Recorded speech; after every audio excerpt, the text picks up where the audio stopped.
What's going on, everybody? Mike Stadler here. Carl Bethke here. The Obsession Podcast. Welcome back, everybody. New year. Season 2. New deer, baby. New year, new deer. Here in our studios. Star News here in Wisconsin. That's Check right. it out. And the weather's a crisp 75 degrees down by the beach. Nice.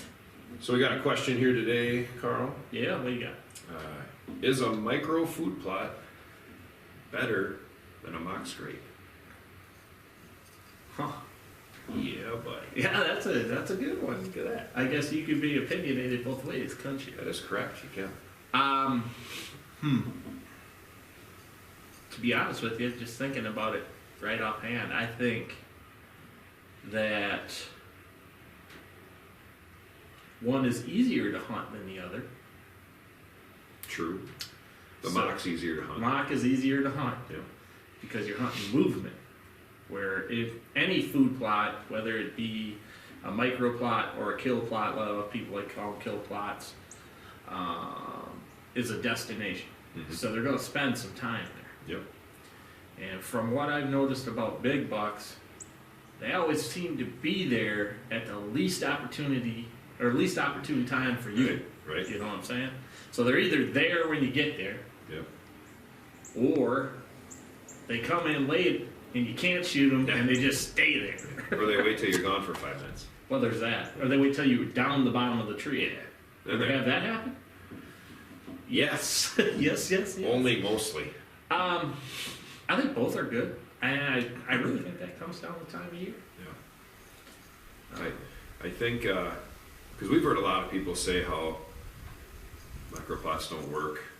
It's a waste of your time. We've been into that topic. Yeah. Like, now we're not going to delve into that right now, but which we both agree is wrong. I say, one thing with a microplot, in my opinion, is exactly what you said, though. But I think with a microplot, your setup on it is huge, and it can be a great spot to hunt a big buck, Yes. 100%. rather over a big food plot. Right there by my house, the kill corridor. I've killed more of my Pope and Youngs there on microplots Yep. than any place else. And that's one thing I think we both agree on, that Yeah. we've both done and seen. Yes. So that's why I like microplots. Yeah. They're nice. I like mock scrapes. Yes, they're nice also. So I think, it comes down to a lot of your property layout, obviously. I Yeah. think because you can put a mock scrape on any really travel corridor. Mm-hmm. I mean, you really can, Oh, yeah. just to assess, so it's a little more free to Yes. do that. Because you're picking them up in movement. Yes. So they're not, spending a short time there. They're not Right. spending, let's just say a microplot set up correctly off of a main food plot or a main destination plot. They could spend between 5 minutes and an hour and a half in that plot. For sure. Your picnic plot or the campsite plot is a perfect, and this year will be a lot better. Yes. Perfect micro plot, kill plot. Yep. And set up for every wind now. Yes. So, which took some thought. Yeah. Which will show. Which will show. You guys will see that in the small property layouts starting here on Wednesdays. And that's where I think we get into how you lay these out, because we laid that plot out and didn't give them options to come into it Right? from every direction, No, they have to come in where we want. which will show. And I think, and that's the thing, is we're going to use them both together there, Yes. Yep. but we know that area now. Yeah. We've done enough in it. I think it maybe comes down back to your research.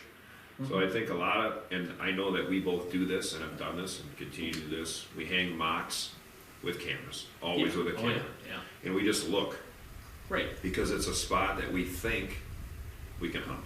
Yes. So I think you got to go in with that thought in your head, like, okay, I want to put a mock here because I think I can hunt this. Yeah. And kind of see what your movement's doing, Yeah, no, that's number one. Yeah, that's number one. I mean, realistically, someday we should probably do a show on how we do all that layout. Hey, we stuff. might do that. Hey.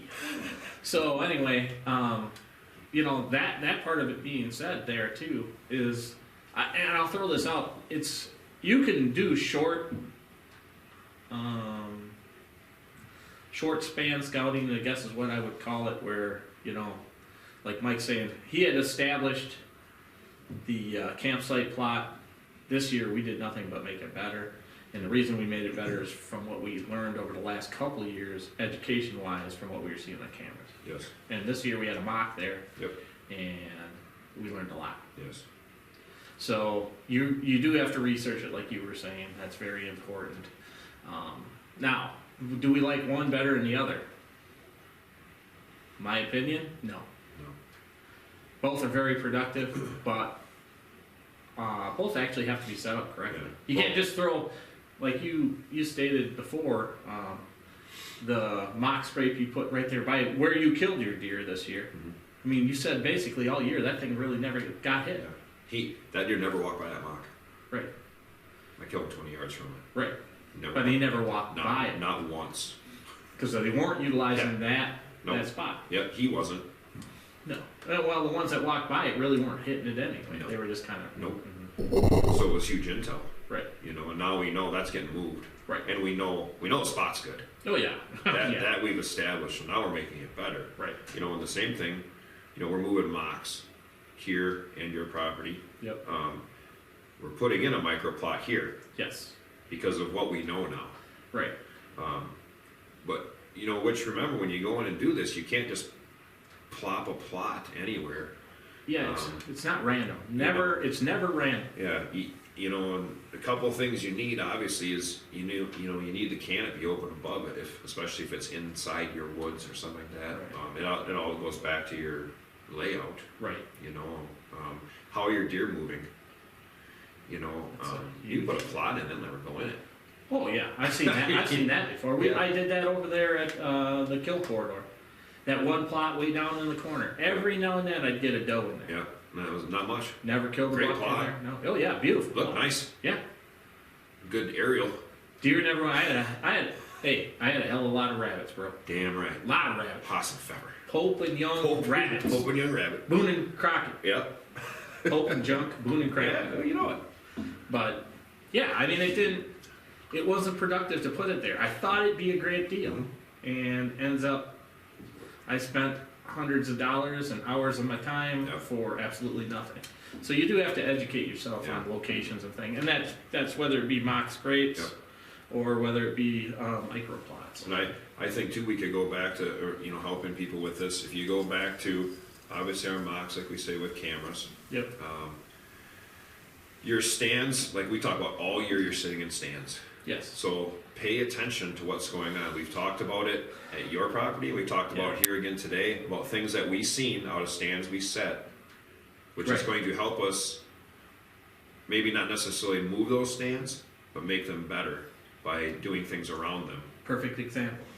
The stand we set this year in that valley, you and I put the lock on in there. We put a mock scrape down there.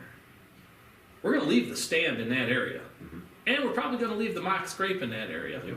And the reason why is we're going to do a bunch of TSI around that. Yes. And that's from what we learned this year from pictures. And Mike hunted that spot A couple times, twice I think. 2 times. Yep. And from what he's seen at that time there. So we're going to probably make, in that particular area, I'm going to call it that 10 acres of my property. I'm probably going to say we'll increase the odds of taking one of our shooter bucks in there by 80%. I agree. Because of what we learned last year and the camera information we got this year. Right. So You got to remember all this stuff you're doing when you're going in the woods. Your probability of a harvest it's slim every time you're in there. It's slim. Like you picking your spots and doing this. So don't just randomly do things because you can actually hurt yourself. Yeah. I think more than you can help yourself. And I think that's real important. This is really important to remember, you guys, when we're talking about TSI, hinge cutting, all of that stuff. Because cutting mature trees or big trees, they don't just grow in a year. You know, I've seen properties where people would just, you know, hinge cut a bunch of trees and expect deer to be in there. Well, that's not how it works. No. And now you've destroyed that particular area. You can't stand it back up. No, yeah, super glue don't work. Yeah, you got it. You know, you really, you know, if you don't know, just get a hold of somebody. Yep. You know, and take your time before you cut a tree Yeah. or do something like that, because you know, everybody knows how long it takes to grow a tree for one thing. Yeah. Well, I mean, you guys can get a hold of, you know, you can get a hold of people that do that, or you can get a hold of us because we're starting that new property. Yep. layout Yeah, we can stuff help this you. year. You know, with those ideas. And we'll be able to help you lay out your property.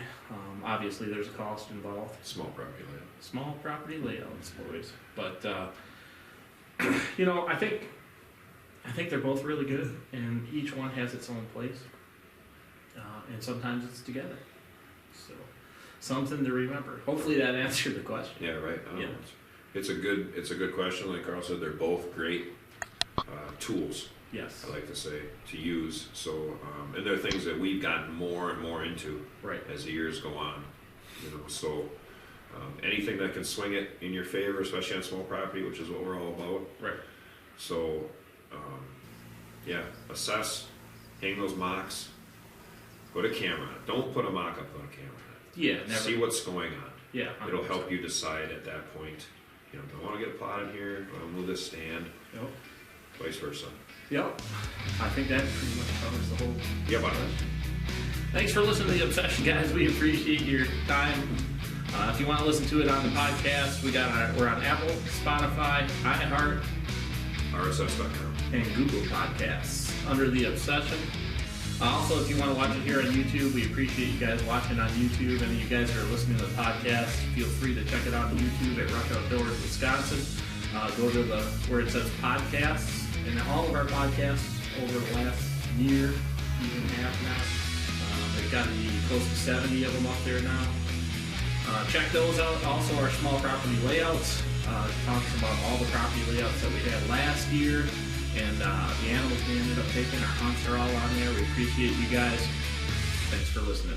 Yes, just remember, we're just two normal guys trying to give you our experiences. Keep those comments and questions coming.